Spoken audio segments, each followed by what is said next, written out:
최근에 조국 교수 사건으로 서울대가 많이 바빠서 조국 교수 덕을 많이 봤다 이렇게 그 동료 교수들이 얘기를 하더라고요. 훨씬 더 빡센 나라가 있어요. 어디까 정보를 공유할 때 그러니까 카톡에 공유하거나 이렇게 크리에이팅 만들지 않고 그냥 어. 쉐어링만 해도 댓글 읽어주는 기레기.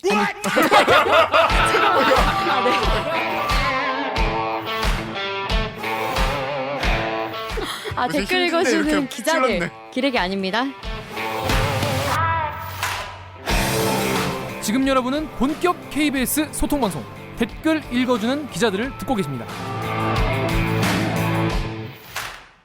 이 대한민국 교수님들이 참 좋은 분들도 많아요. 좋은 분도 많은데 우리 최경 기자가 또 교수님 한 분을 또 영어까지 조지셨다는데, 자, 이게 리포트가 뭐냐면 여러분 뭐 찾아보시면 아시겠지만은 서울대학교 수의학과 이병천 교수의 각종 갑질과 이거 했는데 본인이 이거 리포트만 몇 개 했어요, 관련해서? 이 이슈에 관련돼서 뭐 농식품부 뭐 다 포함해서 한 15개 정도였었는데 몇 개 더 했으니까 네. 20개 안팎 되겠네. 저희끼리 말로 이병천 교수의 영혼까지 털고 있다. 근데 그 정도로 이 자꾸 깔게 많은. 뭐가 나오는 거죠. 자꾸 제보가 그러면 들어와서 어떤 거부터 어떻게 시작해서 어떤 걸 잘못한 것으로 보도했는지를 한번 정리해 주세요. 어떤 사람이었는지. 일단 시작은 동물 학대였어요. 동물 학대였고 실험실에서 네, 그러니까 저희한테 메이. 들어온 제보는 그 메이라는 걔가 농식품부의 그 검역본부, 그러니까 인천공항에서 검역 탐지견들 관리하는 검역본부에 돌아왔는데 이병천 교수 연구실에 실험을 갔다가 돌아왔는데 완전히 삐쩍 말라서 뭐 피를 흘리고 걔가 네, 걷지도 못하고 생식기는 엄청 커져 있고 뭐 아무튼 뭔가 당한 것 같은데 그런 모습으로 왔다는 거예요. 그래서 그때 그 영상을 제보를 해주신 게 처음 시발점이었는데 저는 이제 이병천 교수에 대해 잘 몰랐으니까 근데 그쵸. 이제 취재를 해보니까 이병천 교수라는 사람이 동물단체들 사이에서는 되게 유명한 사람이었고 황우석의 제자죠. 황우석의 제자인데 황우석이 이제 내가 되고 나서 그 자리를 이어받고 오히려 그분보다 더 자리를 되게 공고하게 지키고 있는 그런 사람이라고 하고 농식품부가 이병천 교수의 놀이터다 이렇게 표현을 하더라고요. 농식품부에서 발주하는 그런 사업들, 국가 사업들이 자, 그 첫째 동물 학대, 두 번째는 또 뭐예요? 보도를 하고 나서 진짜 우편으로 제보가 왔어요. 회사에 우편으로 제보가 왔는데 지금 요즘 난리가 되어 있는 그 논문, 그 미성년자 자녀를 공저자로 등록한 논문. 아, 그분도 이거 그거 고등학생이었던 아들이 미국 고등학교에 다니고 있었는데 본인 아들? 예, 네. 본인 아들을 논문 공동 저자로 올린 거죠. 자기 논문에? 네. 그건 너무 티나는 거 아닙니까? 실제로 기여한 바가 있어서 기여한 바가 있다고 주장을 하죠. 실험실에 왔다고 하고 기여를 아니, 했다고 자기 하는데 아들을 그렇게 하는 건 너무 티나는 거 아닙니까? 일단 이 친구가 미국에서 대학을 다니다가 편입을 했어요. 국내 강원대 수의대로 편입을 했다가 지금 이병천 교수가 있는 그 연구 서울대 수의대학원으로 다시 또 올해 입학을 한 거죠. 입학을 근데 했어요. 지금 휴학했다고 하더라고요. 아니, 아빠가 교수인 아빠 대학원에 연구실로 온 거예요. 아빠 연구실로? 면접을 직접 보거나 시험을 직접 보진 않았다고 하는데 아들에 한해서는 근데 또 문제가 조카가 2명이 있는데 조카 2명이 다 서울대 수의대학원에 다녔어요. 근데 그 중에 한 명은 이병천 교수 연구실이고 가업이야? 그러니까 가족 연구실이고 놀이터였죠, 놀이터. 아니, 그게 물론 압도적 실력이 있어서 그랬다면 뭐 모르겠지만 거기에 대해서 예.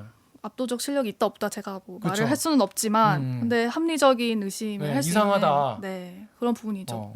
또 한 명도 아니고 3명이 세 명이. 다니고 있으니까. 그리고선 또 그리고 나서 이제 인도네시아 갔던 건은 외국인 유학생들에게 갑질을 했다. 이런 부분이었는데 이제 외국인 유학생을 그렇게 많이 봤는데요. 외국인 유학생 TO가 생기면은 이병천 교수가 내가 다 받겠다. 내 연구실로 와라. 좋아하는구나. 근데 워낙 연구를 크게 하고 그 학교에서 독보적으로 연구를 많이 하는 사람이고 연구비를 가장 많이 따내는 사람이니까 학생이 많이 필요한 것도 사실일 수 있는데 이제 데려와 놓고 학생이 저희가 인터뷰했던 학생은 이제 부모님이 너무 몸이 안 좋고 엄마가 너무 위독하셔가지고 그러니까 인도네시아 학생이에요? 네네네 인도네시아로 돌아가야 되겠다. 이제 석사과정 중이었는데 석사과정 마지막 학기였어요. 석사과정까지만 마치고 돌아가겠다 했더니 나는 박사 과정까지 한 학생만 받는다. 어떻게 석사까지만 하는 게 말이 되냐? 그냥 나가라. 그래서 학기 중간에 쫓겨났다는 거죠, 연구실에서. 그래서 그러시고 쫓겨나고 애를 사실상 그렇게 돼? 졸업을 못하게 막고 그래서 그치, 그럴 수 졸업을 있지. 5년째 못하고 있다. 이런 학생이었는데 여기서 좀 파생이 됐던 게 이 이병천 교수의 연구비 지급 내역을 보니까 학생들 간의 편차가 너무 큰 거예요. 어느 학생은 연구비를 네, 보통 같은 석사과정 학생이면 똑같은 연구비를 주게 돼 있다고 하더라고요. 주변 교수들 말에 의하면. 안 그러면 당연히 학생들한테도 불만이 나오고 왜 쟤는 그러니까 그거에 대해서 합리적으로 평가할 기준을 만들기가 어려우니까 같은 과정에 있는 학생한테는 같은 월급을 같은 연구비를 주는데 학생들 간의 편차가 정말 크게 나서 몇십만 원부터 몇백만 원까지 너무 많이 차이가 나고 돈을 너무 많이 가져가는 학생도 있고 근데 그거를 학교에서도 이상하게 보고 지금 감사 중인 거죠. 그거 이거는 이상하네. 분명히 그러니까 선수들이 보기에 이거는 말도 안 되는 거다.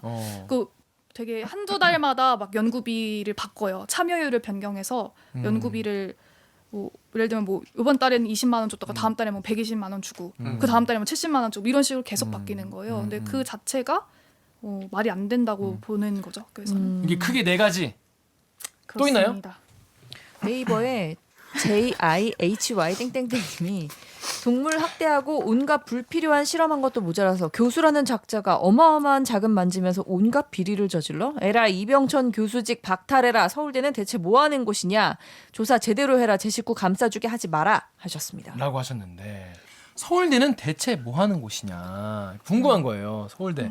근데 최경 기자가 지금 네 가지나 보도했는데 서울대의 입장은 이거에 대해서 대체 어땠어요? 그러니까 거의 없다고 하면 되죠. 입장이 없다고 하면 될 것 같아요. 왜냐하면 일단은 동물 학대랑 입시 비리 같은 부분은 수사기관에 넘겼다. 수사기관이 할 일이고 우리가 할 건 없다. 난 기다리겠다. 근데 지금 그 입시 비리 관련해 가지고는 기소가 지금 검찰 수사 중이에요. 기소 의견을 송치가 돼서 얼마 전에 그래서 검찰 수사 중인데 뭐 재판까지 기다려 봐야 된다 이런 입장이고요. 동물 학대 관련해서는 아직 경찰 단계고 연구비 관련해서는 산학협력단에서 감사를 시작했어요. 학교 차원의 감사를 시작했는데 오늘 전화를 해보니까 뭐 10월 말쯤은 돼야지 결론을 낼 수 있을 것 같다. 아직 멀었다 이렇게 얘기를 하더라고요. 이분의 지금 상태는 어때? 이게 잘 다니고 계시고요. 수업 잘하고 계시고. 네, 아무런 잘 다니고 페널티가 계세요. 없이 그냥 이 보도가 없었던 것처럼 살고 있어요? 제 욕을 많이 하면서 다니신다고 얘기를 많이 듣고 있습니다. 그렇게 제 욕을 뭐라고? 그러니까 허위 사실이라고? 학생들한테? 허위 사실이라고? 그렇죠. 뭐 그런 식이고 댓글을 좀 봤는데 그 연구실의 학생이어야만 달 수 있는 댓글들을 다는 게 좀 있더라고요. 뭐라고? 그러니까 막 뭐 최유경 너도 참 대단하다. 뭐 이런 얘기는 왜 쏙 빼고 보도하냐. 뭐 이런 식이었는데 그러니까 뭐는 속 빼고 우리 교수님 잘한 건왜 속 자기들 빼고 보도하냐? 그러니까 이병천 교수 입장. 이병천 교수가 저한테 8쪽짜리 이제 그 해명문. 인도네시아 건을 보도할 때 8쪽짜리를 답변서를 보냈는데 저 그 8쪽짜리 다 보도할 수는 없잖아요. 근데 그 내용을 왜 다 안 써줬냐 뭐 이런 식으로 뭐 이런 것도 있는데 이건 왜 안 썼나 이렇게 댓글을 달기도 하더라고요. 그러면 학생들이 되게 편을 많이 들어주네요. 그쵸. 실제로 그 연구실이 이병천 교수가 혼자 건물 하나를 써요. 아무도 못 들어가고 왕이에요, 이중으로 왕. 이제 그 잠금 장치가 돼 있어서 한 번도 못 들어갔는데 한 번 이제 문이 열려가지고 들어가려고 하니까 어디서 가지고 남학생들 뛰어와서 나가라고 막 몸으로 밀치더라고요. 학생들이 이렇게 지키고 있더라고요. 들어가지도 못하게. 아니 근데 그게 진짜 국가적 화가 나네요. 망신이야. 이렇게 보도를 했는데 지금 신상에 아무 변화가 없다는 게 그쵸. 그래서 저도 이게 보도를 많이 했지만 의혹을 밝히는데 성공적이었나에 대해서 좀 구석춘 교수와 좀- 비교해도 너무 지금 네. 변화가 없는데 일상에. 그렇죠. 그리고 최근에 조국 교수 사건으로 서울대가 많이 바빠서 조국 교수 덕을 많이 봤다 이렇게 그 동료 교수들이 얘기를 하더라고요. 헐. 그러니까 그게 많이 잊혀져서 네네네. 별로 이슈가 안 바뀌었으니까. 됐다. 많이 기억을 해주셔야겠네. 우리 많은 이번 야, 거 좀 이거는- 썸네일 좀 크게 써줘요. 아니, 공부하는 사람은 좀 부끄러워해야지. 아 진짜 아니 너무 근데 빡치네. 그 밑에서 이제 잘 보여야 뭔가 거기서 교수도 하고. 여전히 그 분야의 1인자고 너무 대단한 아니, 위치에 있는 거죠. 근데 분명히 이런 얘기 할 거예요. KBS 쪽 기자 아무것도 모르면서 얘네가 이렇게 보도하면 우리나라 수의학계나 유전공학이나 이런데 얼마나 큰 일을 할 사람인데 니네가 이렇게 발목 잡아가지고 되겠냐. 저런 놈의 미래도 못 보고 지금 요거 하나만 가지고 그렇게 괴롭힌다. 언론이 이래서 기레기를 해서 문제다.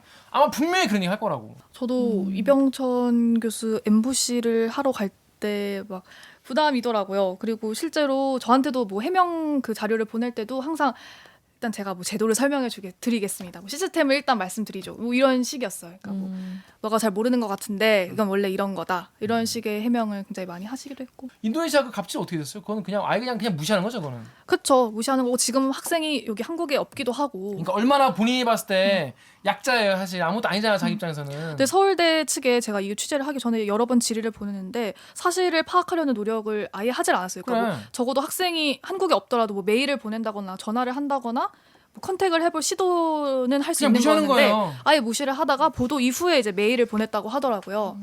취재원들한테 연락이 왔어요. 뭐 서울대에서 메일이 왔다고 이번에. 인도네시아에서 서울대 그 수의학과까지 대학원 뭐 석사과정까지 네. 가려면 정말 쉽지 않은 길이었을 거거든요. 거기서는 굉장히 후회를 많이 하고 있다고 하고 네. 그러니까 서울대에 다녔던 2년을 내 인생에서 너무 버린 것 같다. 그러니까 거기 있었으면 더 커리어를 쌓을 수 있었는데. Saya menghabiskan waktu 2 tahun di sana untuk suatu hal yang tidak ada hasilnya. Saya memilih untuk tidak ke Korea, ke SNU. 그럼 얼마나 큰 희망을 품고 한국에 그럼요. 왔겠어요. 아니, 결국 배우겠다고. 하기도 못 하기도 못 거잖아. 받은 거죠. 아무것도 그냥 빈손으로 버린 그냥 간 거죠.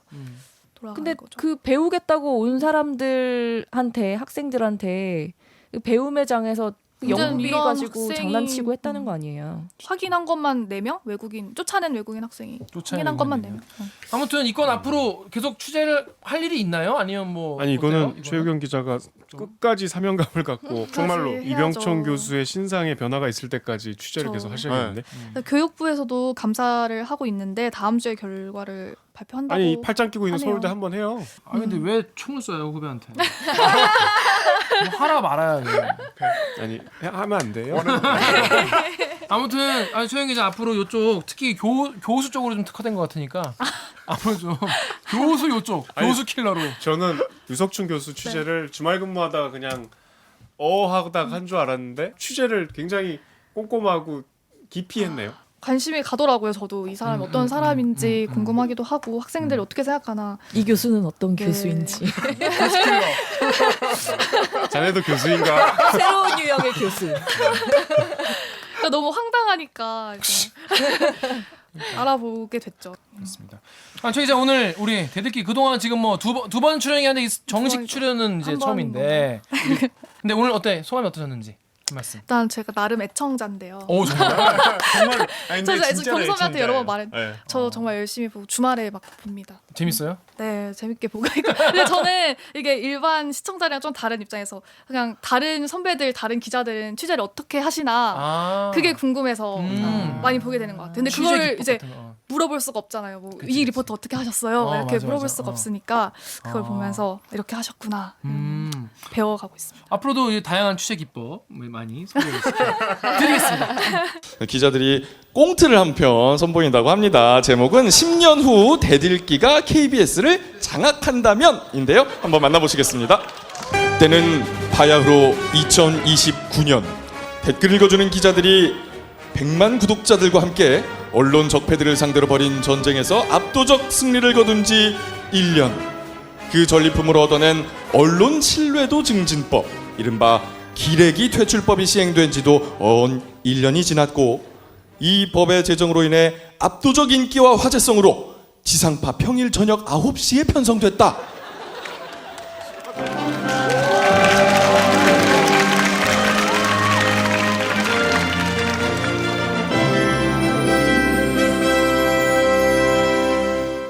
댓글 여러분 안녕하십니까?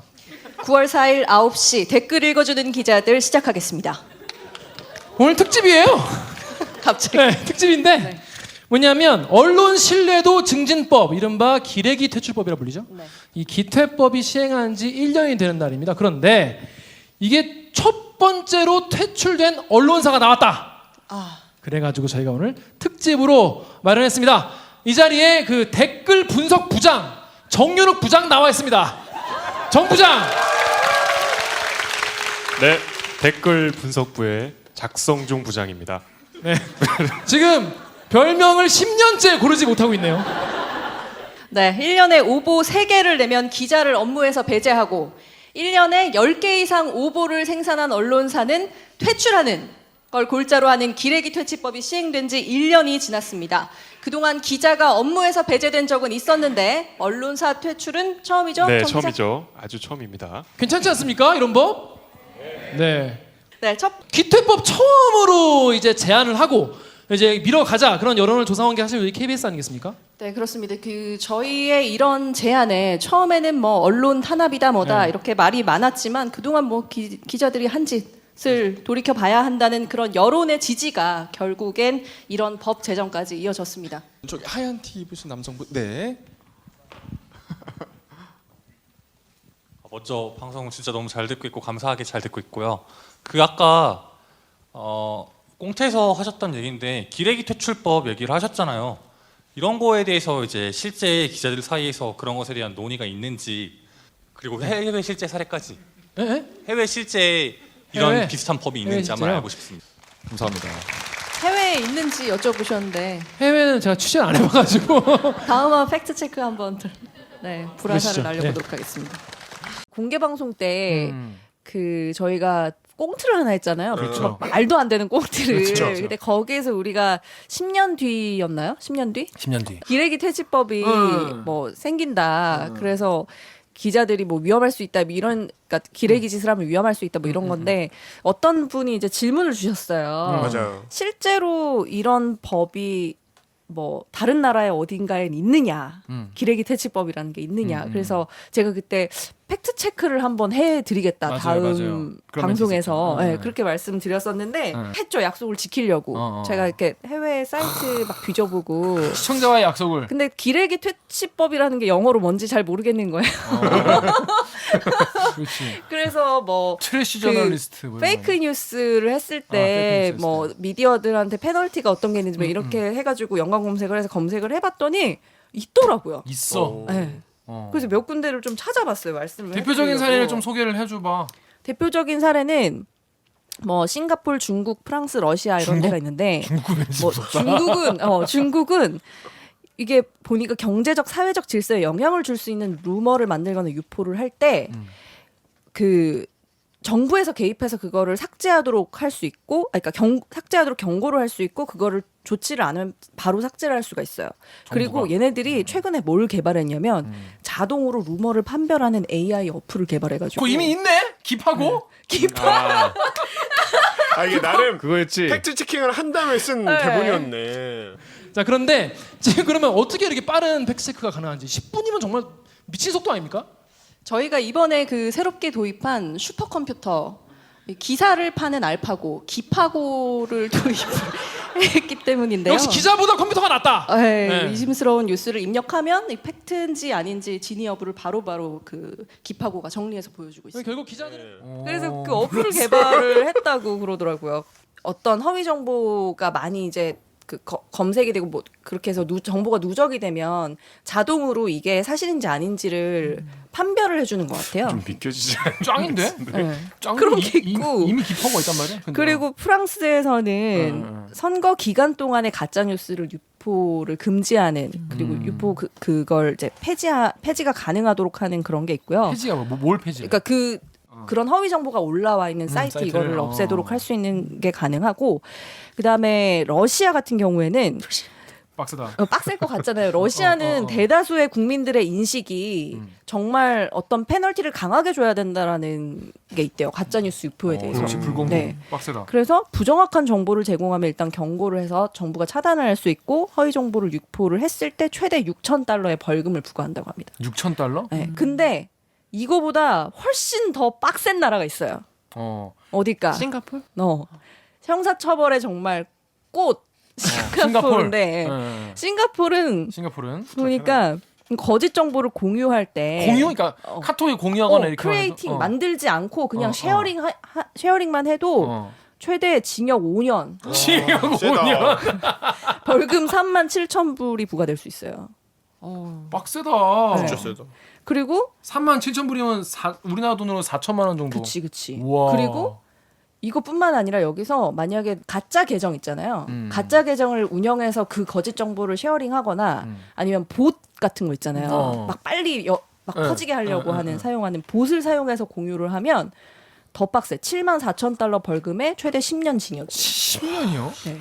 그리고 당연히 이제 정부가 가짜 뉴스가 발견됐을 때 이거를 경고를 할 수 있고 삭제까지도 가능하도록 빡세게 돼 있습니다. 빡세다. 하여튼 있다. 있다. 그래서 뭐 다른 나라 다 있네. 어느 정도는 있고. 미국은 없어요? 미국은 유일하게 좀 이런 게 열려 있더라고요. 언론의 자유를 훨씬 더 중요하게 생각하는. 거기는 대통령이 막 가짜 뉴스. 그렇죠. 거기 대통령이 바로 즉석에서 바로 때려주지. 바로 때려. I'm not going to give you a question. You are fake news. Go ahead. 근데 사실 당신 똑바로 이런 하라고 게 이제 진짜. 저도 검색을 해보다 보니까 저희는 꽁트할 때는 사실 기레기 퇴출법이라는 게 만들어지면 얼마나 좋을까 이런 생각에서 한번 재밌는 상상을 해본 건데 부작용을 우려하는 그런 여론도 상당히 있더라고요. 그 CPJ라고 그 저널리스트들을 보호하는 그런 협회 같은 게 있어요. 그런 데서 이런 가짜 뉴스 뭐 방지법, 금지법을 만드는 나라들에게 되게 경고성 그 경고를 좀 많이 보내요. 언론의 자유, 그러니까 언론의 자유가 오면은 언제든지 이제 그거에 대한 그 사이드 이펙트를 뭐라고 하냐? 부작용이 들이기 마련인데 되게 네이티브인 줄 알고. 사이드 이펙트. 이게 한국말이 더 안 돼. 안 좋은 부작용이 언제나 있는 거죠. 그래서 왜 그런 얘기 있잖아요. 무슨 뭐 언론의 자유가 나오면은 당연히 포르노그래피도 따라오는 것이다. 이제 그런 얘기가 있는데 그만큼 이걸 사실 우리 그 기자들이 사실 자정작용을 하는 게 제일 좋은데 그죠? 그렇죠. 근데 우리나라는 안 될 것 같다. 되겠냐? 안 될 것 같습니다. 그래서 이런 게 좀 필요하지 않을까 이런 생각을 해봤어요. 자, 그러면 오늘 방송도 참여 방법 알려드리면서 마무리하겠습니다. 기자님들 오늘 방송도 끝까지 함께해 주신 여러분은 사랑입니다. 댓글 읽어주는 기자들은 매주 목요일과 금요일 유튜브, 팟빵, 아이튠즈 파티, 네이버 오디오 클립, KBS 라디오 앱, 콩의 팟캐스트를 통해 업로드됩니다. 방송 관련 의견을 남기고 싶으시다고요? 궁금해서 잠이 안 온다. 같이 이야기 좀 나눠보자 싶은 기사가 있다면 인스타그램, 유튜브, 팟빵 계정에 댓글로 남겨주세요. 가기 전에 좋아요와 구독 버튼 한번 꼭 눌러주시는 것도 잊지 마세요. 그러면 KBS 뉴스 좋았어. 또 만나요 꼭. 안녕.